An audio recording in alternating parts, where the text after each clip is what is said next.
Now, before we dive into this week's episode, I want to give a special shout out to our sponsor, 4Air.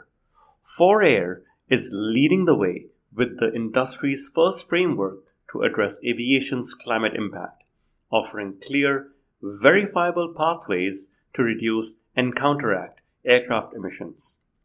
Their new Assure SAF registry is making it easier than ever to manage and claim sustainable aviation fuel usage across the value chain. Want to learn more? Check out the show notes. The tagline we use for communicating Cathay's sustainability effort is what we call greener together. So we picked the term. I love it. It's greener, it's not green, because we know, head on heart, we are still far from green, whether it's Cathay alone as an organization or aviation as an industry, or the fact that like the whole human society, our civilization, we are far from being sustainable. Every single decision we make in our businesses, in even our everyday life, we can make greener choices. So that may not be enough. We know there is still a long way to go, but we can always make it greener and a step at a time. But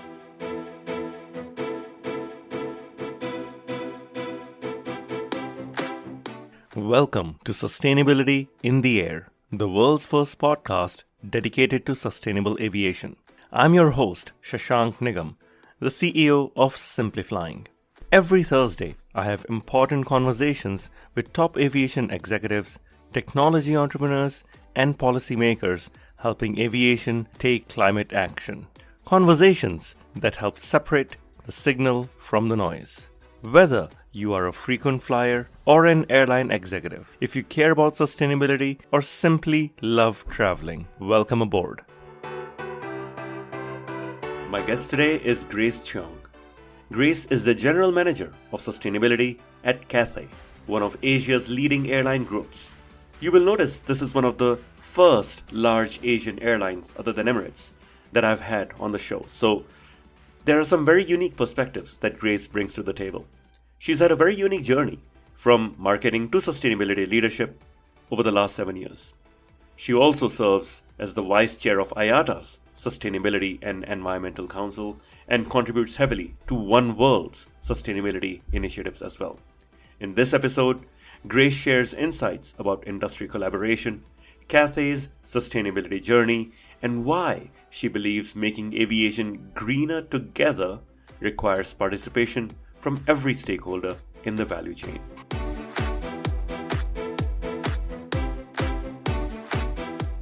Grace, it's good to be finally speaking with you.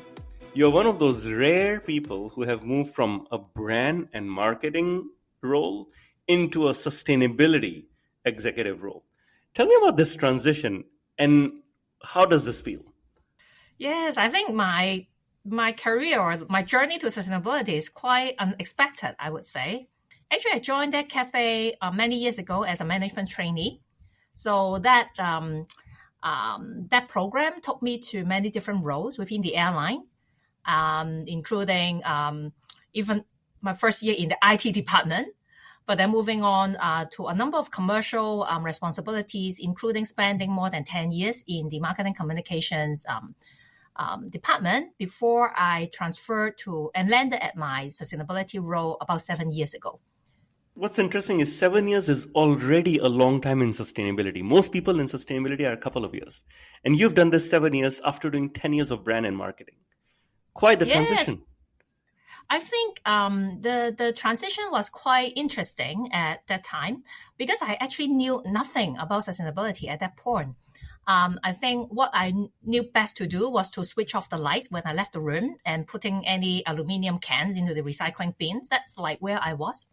But then since I took up that new responsibility, I really started embarking on learning a lot more about sustainability. And as you said, Cheung, it was early days. So I did have the sort of like luxury to take my time to learn about sustainability. But I think more importantly, because my training isn't in sustainability or environmental protection in the first place. So I'm curious, if you put your marketing and brand hat on and bring it to sustainability, what was the challenge you saw that sustainability faced or faces that you had a fresh perspective towards? I think my experience in branding and marketing heightened the sense of miscommunication or like the need for translation between sustainability practitioners and whether it's general customers, consumers, or actually the rest of the organization. I guess what I found at that time is that, all the colleagues I have in the environmental affairs team, that was how the team was called at that time. They were like really experts in the area. They were all very passionate about the topics, very knowledgeable. But when they talked about those very important topics, it seems they can't get through to the rest of the organization or our customers of why that topic is important and why they should also care about it. Actually, those topics are not just like for a small group of people who are tree huggers or like only because they're passionate about the environment should care about, but actually it's something the consumers, our customers should be care about, and even in the boardroom, our leadership team needs to care about.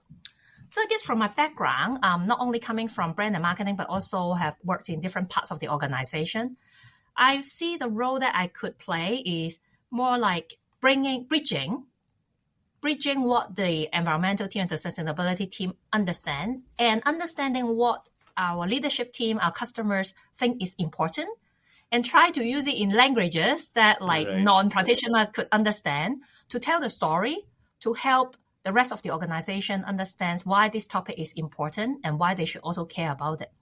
I think that's like the role I saw myself as I enter into sustainability.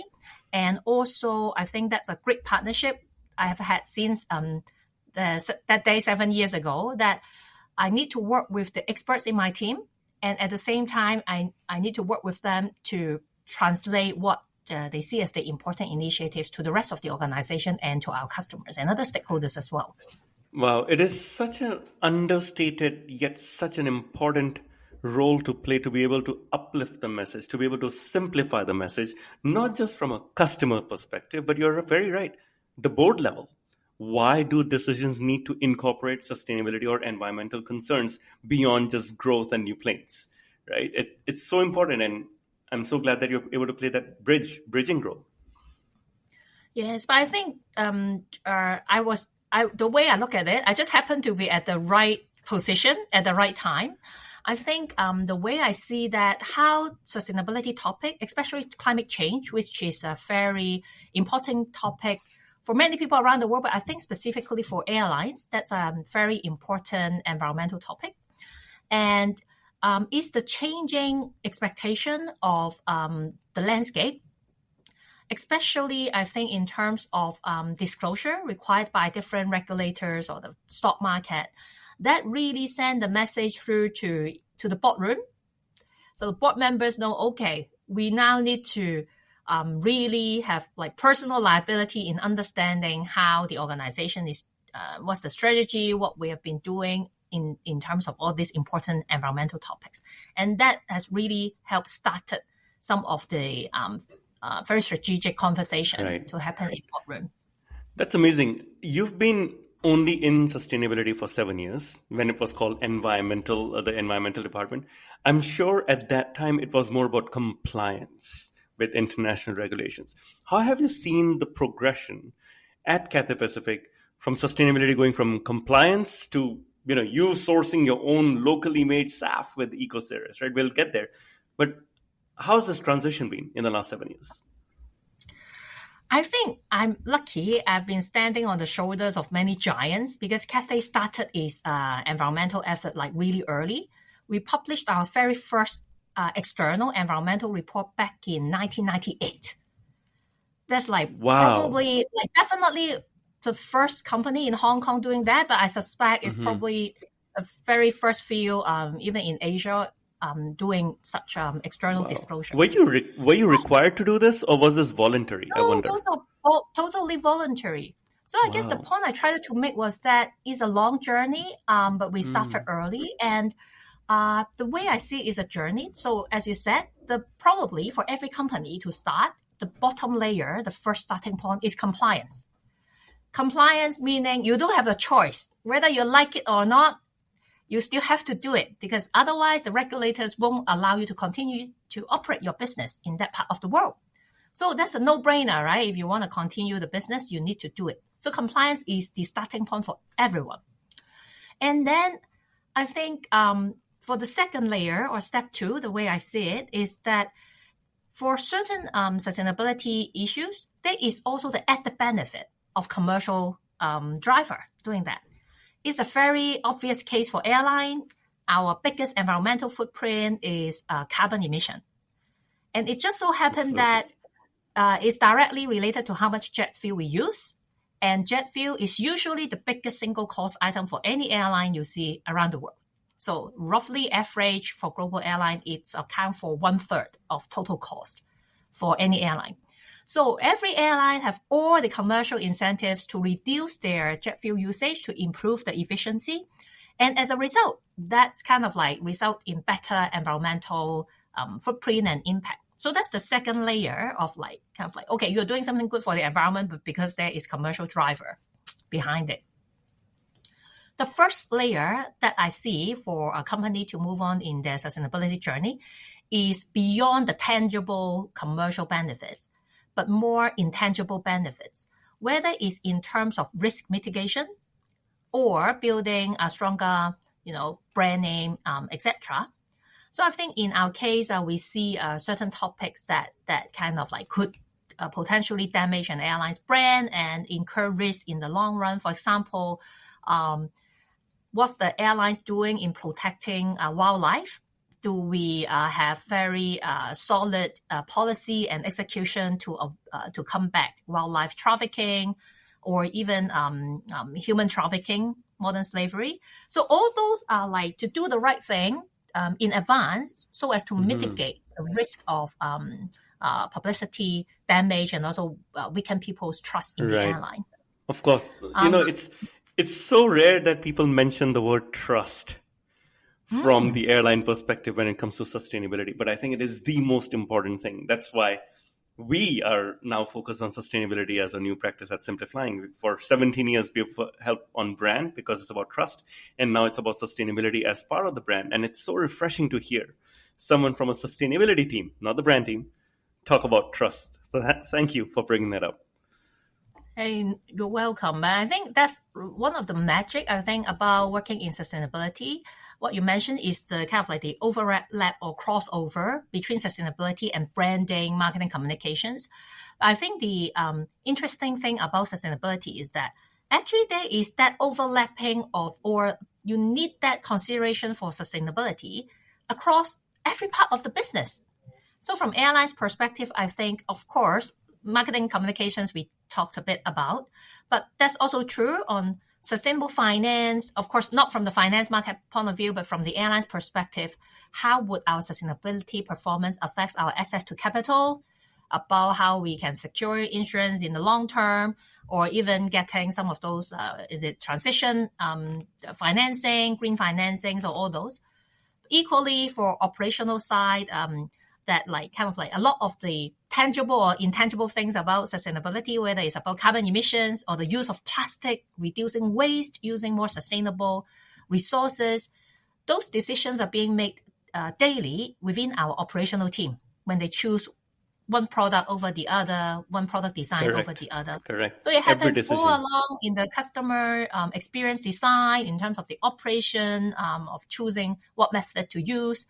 And then, of course, also riding on the branding and marketing. That's also how we communicate that with customers.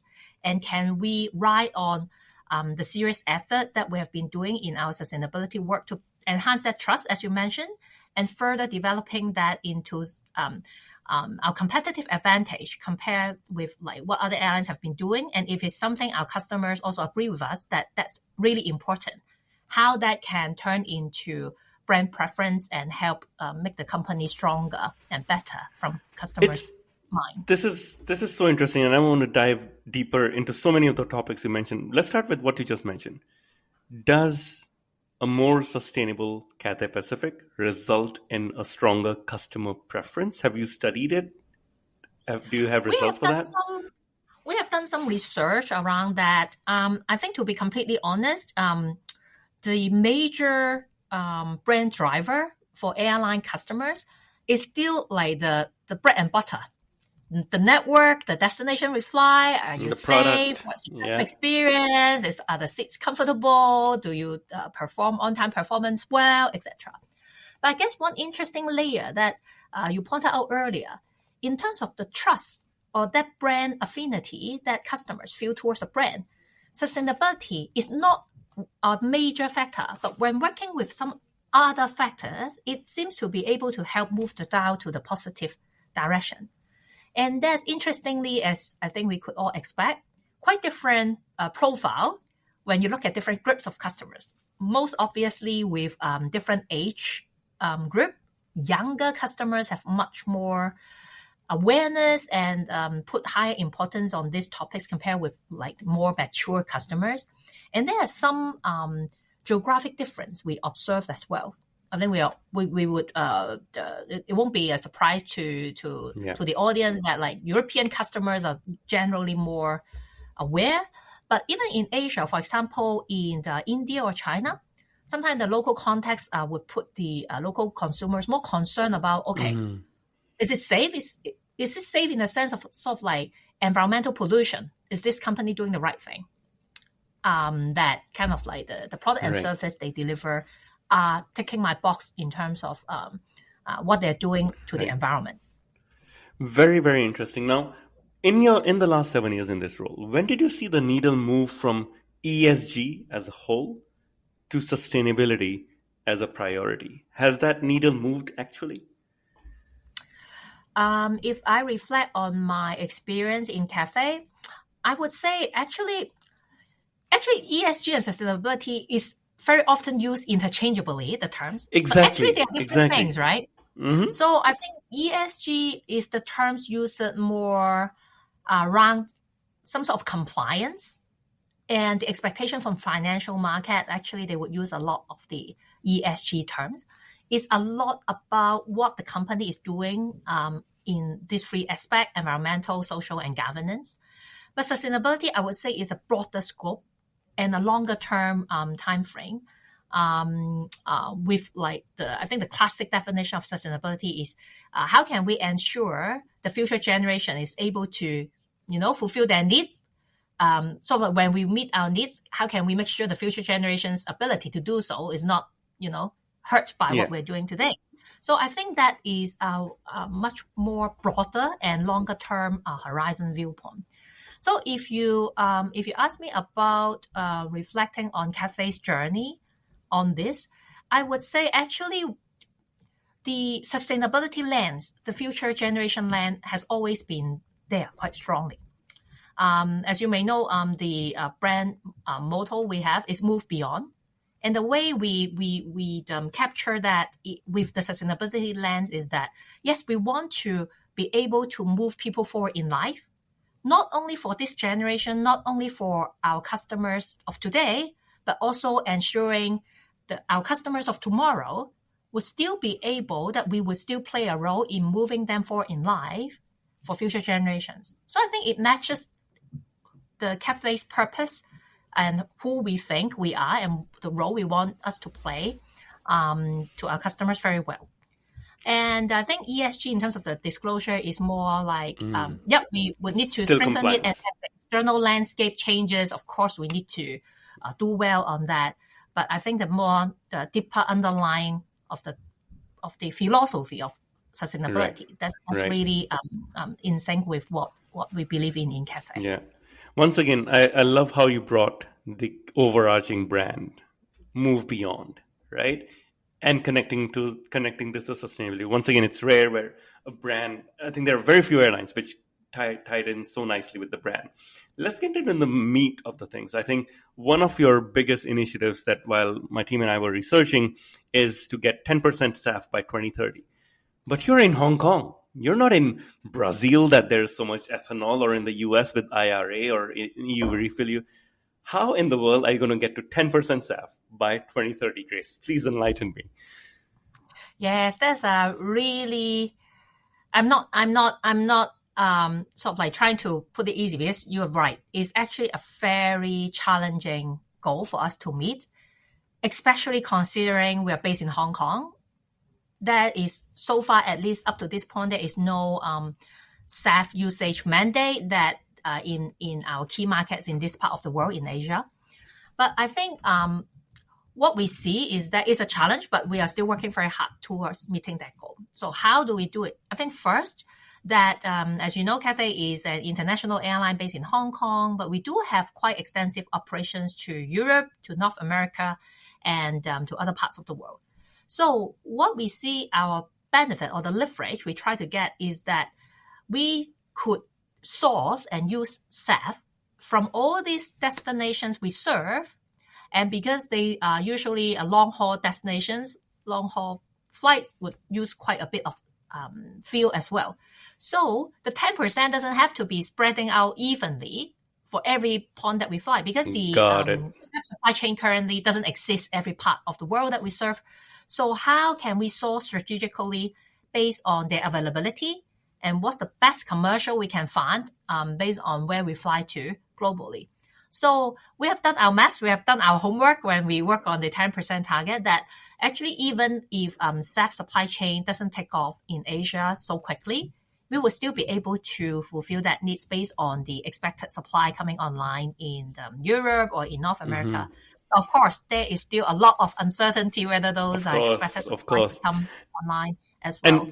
And if we just, I think development in Asia also faster than we were expecting previously. So that's good news also. Definitely. So let's go outside Asia for now, right? If you are looking at sourcing SAF in Europe and America, are you looking to move these molecules physically to Hong Kong or to Cathay flights from there? How will you actually use this SAF, or is there some book and claim play here?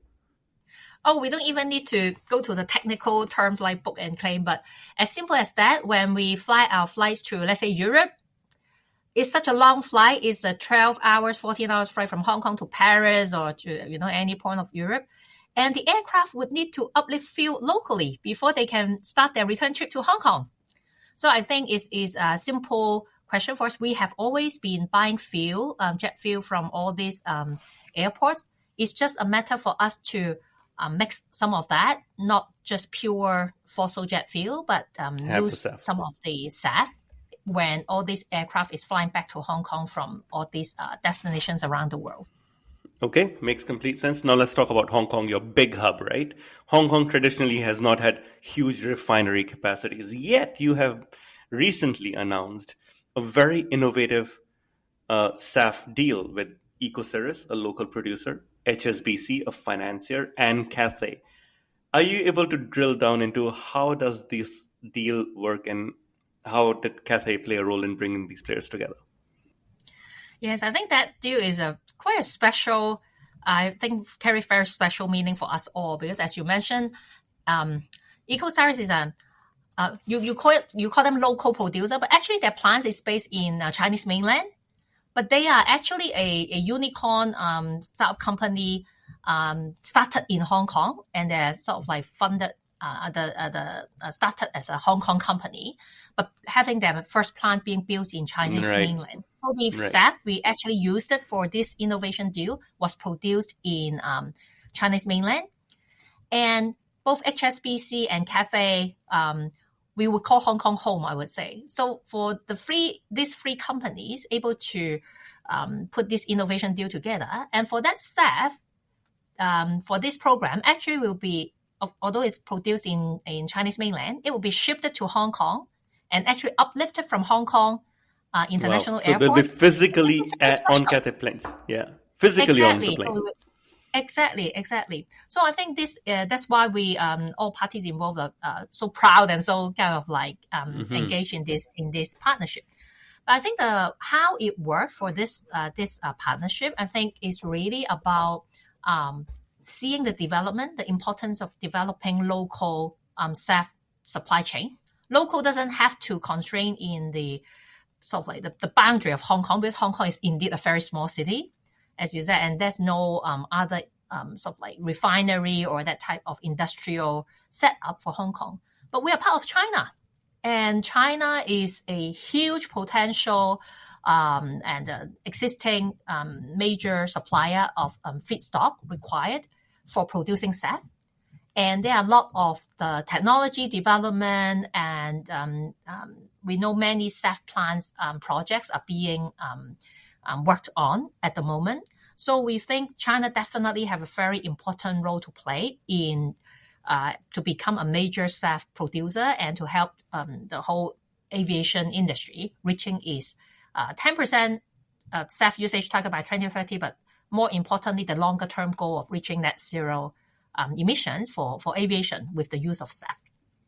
So I think this case illustrates how we bring together customers, which is HSBC, the final user of airline services, and they want to reduce their scope 3 indirect emissions related to their use of air transport services.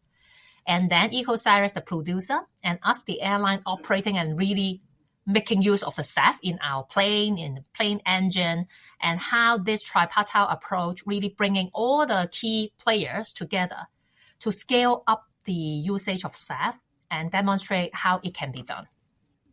Very, very interesting. And so HSBC takes the scope 3, Cathay takes scope 1, and together EcoCyrus gets to produce the SAF, right? Correct. Very, very fascinating. Now, I believe this is to supply about 3,400 metric tons of SAF.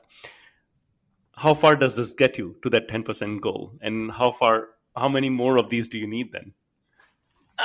That's a good question. This partnership is already the biggest partnership we have with any single corporate. But even with that contribution, it would still count as less than 0.1% of our annual total jet fuel usage. So I think just show the magnitude of the challenge we face. Even with this biggest deal, there is still a long way to go. But while this partnership is the biggest so far we have, the Corporate Sustainable Aviation Fuel Program that Cathay has launched back in 2022. This year is our third year, and we have got 15 other corporates being part of the program. So the rest of the corporate about have the total SAF usage about doubling up with the HSBC partnership. So I think we are looking at that amount at the moment, but we've seen continued growth and interest from corporates, and we are very proud to say that for many of these participating corporates, we are their preferred partner for SAF usage in Asia. So we see increasing interest from these corporates, both in terms of increasing their commitment in terms of the scope 3 reduction, but also changing from single year commitment to multiple years commitment. So I think that's really encouraging, and we do see and we do expect the multi-year contract will continue to grow, and that would become increasingly important in helping us to reach the 10% target by 2030. This is very interesting that you mentioned the 10-year or multi-year commitment. How do these work, and how does that help Cathay Pacific? I think the way we see is that, of course, it's good that corporates work with us today for the use of SAF to reduce their scope 3 emission this year, or when they join us next year, then they offset their travel next year. So this is like DB Schenker, HSBC, all of these guys, right? Big, large corporates. Yes. So the way the corporates have been looking at it is kind of like to make use of SAF to reduce their scope 3 emissions footprint for their for the air transportation services they have incurred for that year. Correct. But what the multi-year deal are showing us is that, okay, they are so committed in meeting their own decarbonization goal that they would sign multiple year commitment for multiple year of usage of SAF in anticipation of how they are going to continue to make use of SAF in their decarbonization effort.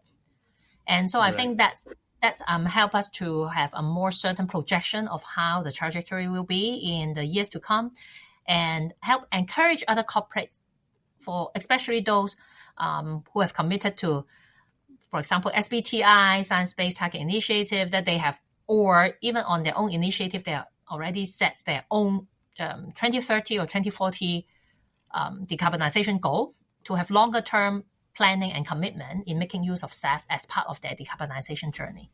Correct. Very, very interesting. And thank you for diving in deep into the details around how the mechanics of this is working, because I'm guessing a longer term deal with the corporate also allows you to give a long term offtake agreement to someone like Ecoservice, right? And that gives them stability as well. So it helps the entire ecosystem. But the reality is SAF costs more than jet fuel. It can be 2x, 3x, 8x based on where you are in the world. And this cost needs to be accounted for somewhere. And because we already talked about how fuel costs are up to a third, if not higher, of airline fuel costs around the world, how does the airline deal with the additional cost? Who does this get passed to? How do you account for it? I think that's a really important question and a very complicated one. I think you're right. Ultimately, SAF is more expensive to produce compared with fossil jet fuel, at least based on the current numbers we've seen and all the trajectory projection we've seen. So how to account for that cost premium, the green premium for the use of SAF? I think that could only be a number of ways, right? So first, is it paid by the taxpayer?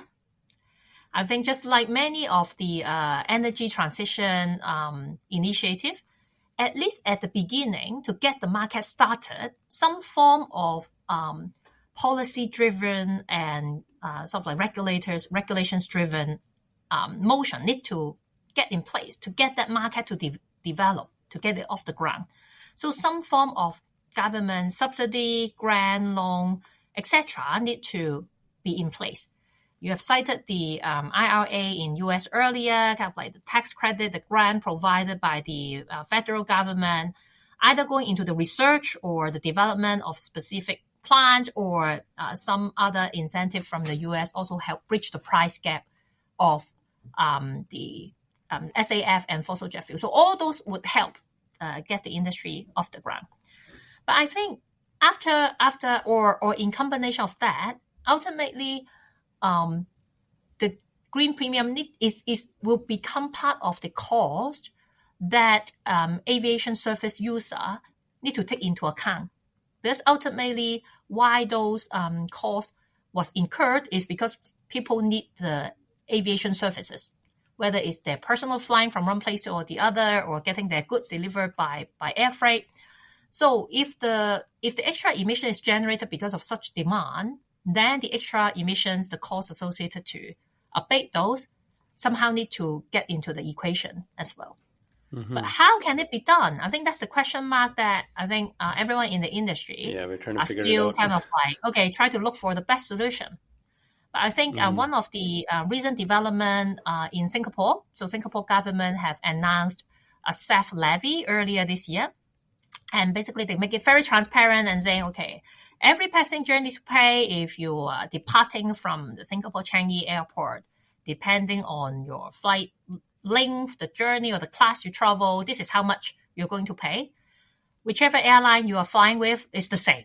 So it's a bit like, departure tax or airport tax that is very easy to understand from consumers' point of view, and it's very clear, very transparent. And it's the same for any airlines operating from the same airport. The way we see is that this seems to be quite a good solution coming out on top of what we have seen in the rest of the world.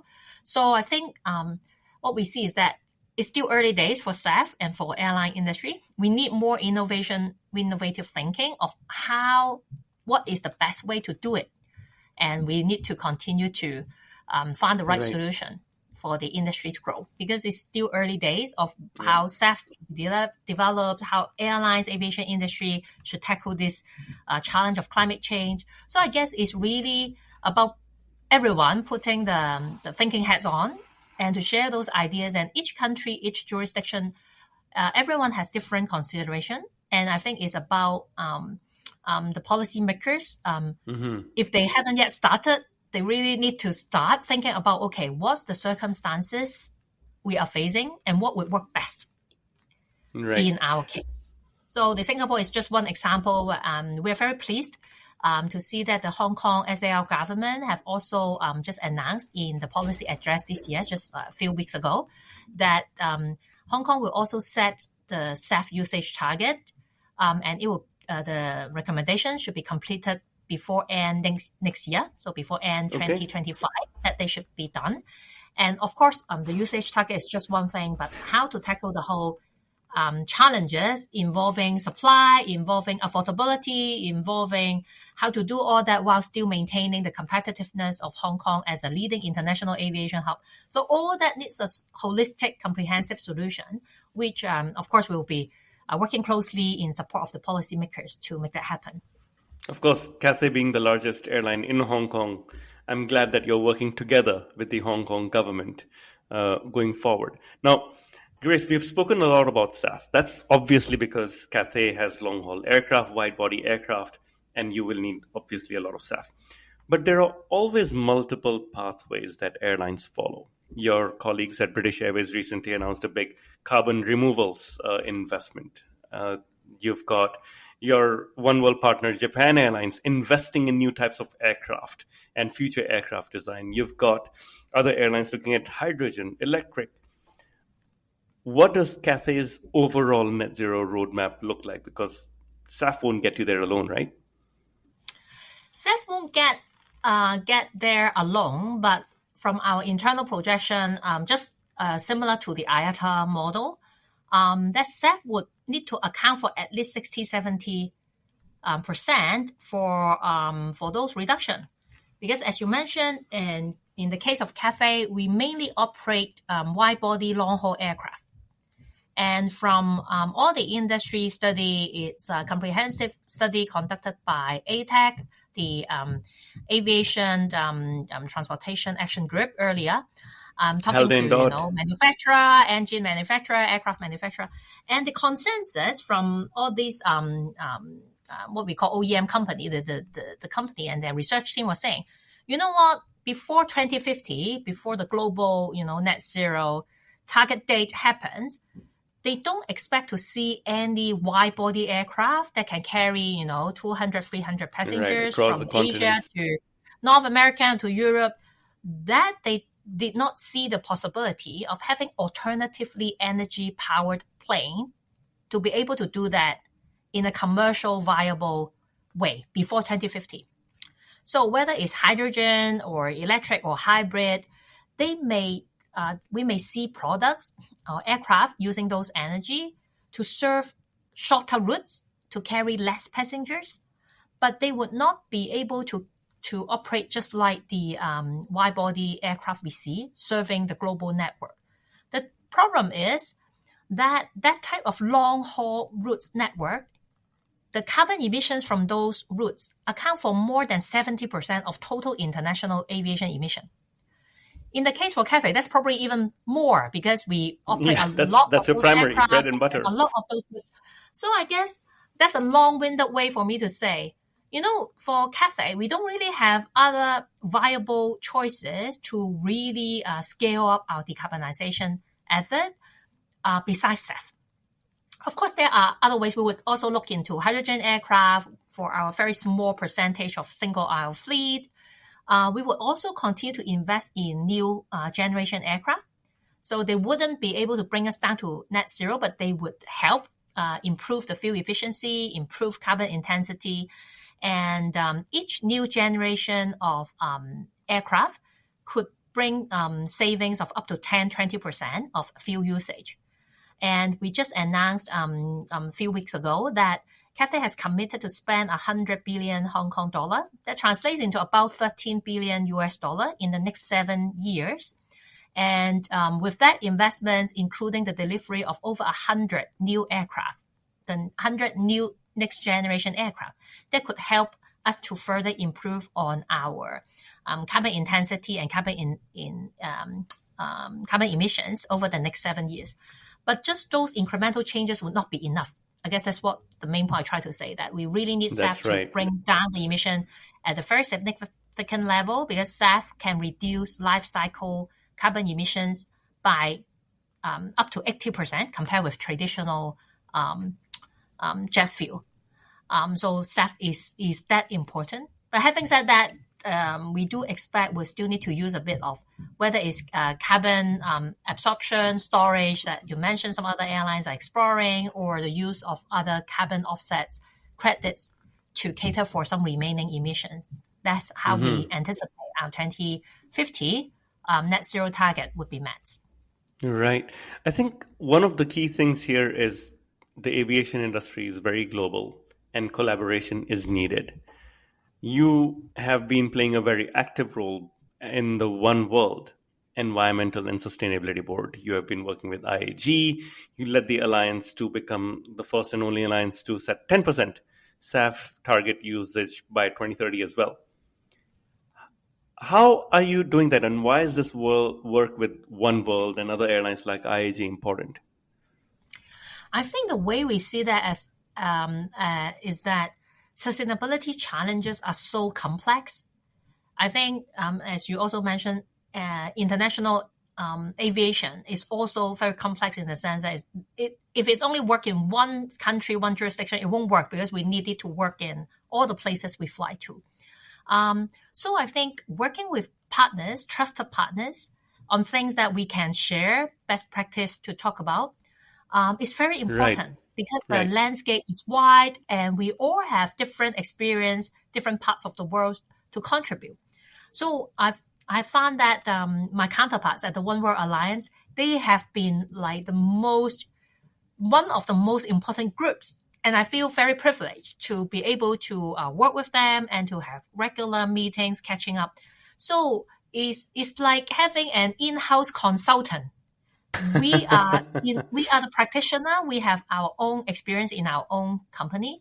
But then you have that free access. And because we know each other so well, we'll just kind of like, okay, drop a message in a WhatsApp group or whatever, ask questions. And then each other like very happy to help out to point us to the right direction, sharing any experience we each have. And I think that's very important because we know we are competing against time for sustainability effort. And by this best practice sharing, we are really accelerating and helping each other to create bigger impact in shorter amount of time.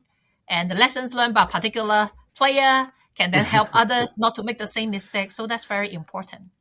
So I think One World as an alliance allow us to do that. But a number of us also is part of the IATA, so the International Air Transport Association's group on sustainability. So we work with other airlines as well in sharing wider knowledge and kind of like helping to formulate some industry positions with IATA that could help accelerate all this effort as well. Okay, I have a very specific question on this, and you may know where this is going. So, Jonathan Council is one of the previous guests on this podcast, and I learned a lot from him. Is there a specific instance where you might have sent him a WhatsApp message and he helped out, or there was some sort of, ideation going on that really sparked an idea that you used specifically with him or his team? Like so many times, I don't know even where to start. So if you may recall at the beginning of our conversation, I mentioned that I only started sustainability 7 years ago and I knew nothing. And Jonathan was one of the very first persons I met from the One World context, from the IATA context. And I remember he was very kind sitting next to me at that meeting. And like during break, I just bombard him nonstop on like different questions and how he has been leading the IAG sustainability team, what's the strategic consideration, how they approach certain hot topic. And he's, I think he's definitely one of my most respected sustainabilit practitioner. I call him the godfather of sustainable aviation. Oh, I like that. I should start using that nickname for him in our next One World meeting as well. But he has been like really generous with his experience, with his time, and sharing with not just me, but like when we were in the One World meetings or in the IATA meetings, he's been very generous in sharing his knowledge. And I think he's a living proof of how he sees like helping each other, accelerating those process really helps us to move this very meaningful agenda forward. I love it. I love the collaboration, and thank you so much for openly sharing this specific instance as well. And one more point I would like to make, as you know, I use it to work in marketing and branding. Mm-hmm. And when I worked in those fields, I didn't really get any of this type of partnership. You're not supposed to talk to your competitor. Yeah, exactly. You're competing against each other, right? Yeah, on competitive issue, on marketing and things like that. So it's really refreshing, and I really enjoyed it on top of all other reasons, but I really enjoyed my role in sustainability because there are so many things we need to tackle together as an industry. Many of those are non-competitive issues that kind of we can share experience, share best practices, and really work with one another to help move it on together. And I think that's really great partnership. And that spirit is really, I think, treasured by all of us who are part of the team. That's brilliant. I think this is a very nice way to end the interview, because I have one final question, which is, what gives you the most hope for the future of sustainable aviation? Is it collaboration, or is it something else? Definitely collaboration. I don't know if you know, but the tagline we use for communicating Cathay's sustainability effort is what we call greener together. So we pick the term. I love it. It's greener, it's not green, because we know, head on heart, we are still far from green, whether it's Cathay alone as an organization or aviation as an industry, or the fact that the whole human society, our civilization, we are far from being sustainable, considering what our planet Earth can support, the current lifestyle, etc. But we can all be greener for all the thoughtfulness, every single decision we make in our businesses, in even our everyday life, we can make greener choices. So that may not be enough. We know there is still a long way to go, but we can always make it greener, and a step at a time, but definitely moving to the right direction. So we need to go greener. But also together, because all the sustainability issue is so complex, no single organization can do it alone. We feel very true in the part we talked about sustainable aviation fuel. But even on our effort in reducing single-use plastic, in replacing many of those items with either alternative materials or closing the loop with circular economy solution, we need to work all the way upstreams and downstreams, from our equipment manufacturer to the downstreams, like the people who are helping us to clean the cabin of aircraft, and how do you tackle of all the recycling. So no single organization can do it alone. You really need to work with different stakeholders, whether it's policymakers, it's your supply chain, your customers. Are they willing to take part? And getting all of us, everyone in their own role, to work together. Only then we could really go greener together, step by step, and hopefully a cumulative effort that can bring us closer to the green. Right. I love it. Sooner. I love it. Fantastic, Grace. This is so inspiring to me, because I think you're right. Collaborating with competitors or non-competitors is the way to move forward together, and I love greener together. I wish I could steal it, but you know what? Go ahead and promote it as much as you want. The final part of this interview is called the rapid fire round. We get to know you a bit more personally, and you have to give me one word answers to these things. So, am I not allowed to explain why? No whys, just the what. Okay, very, very quick. Okay. So rapid fire burst. Okay, so I'll start with something simple, like, what's your favorite city? My favorite city is New Orleans, but before it got devastated by Hurricane Katrina. That's more than 20 years ago. Wow. Okay. Favorite movie? Movie is The House Moving Castle. That's a Japanese anime. Huh. Okay. I'm going to check it out. I'd not heard about it. Thank you. Oh, gosh, it's so good. Okay. I will definitely take a look. What's your favorite book? My favorite book is called Difficult Conversations by Douglas Stone. Okay, so I'm sneaking in and putting my explanation. That book is the book that I recommended to most colleagues or friends, and I found most helpful in my sort of career life. Not only that, but personal life as well. Okay. Highly recommend that as well. Thank you. Thank you. Well, 2 good recommendations already here. Favorite airport?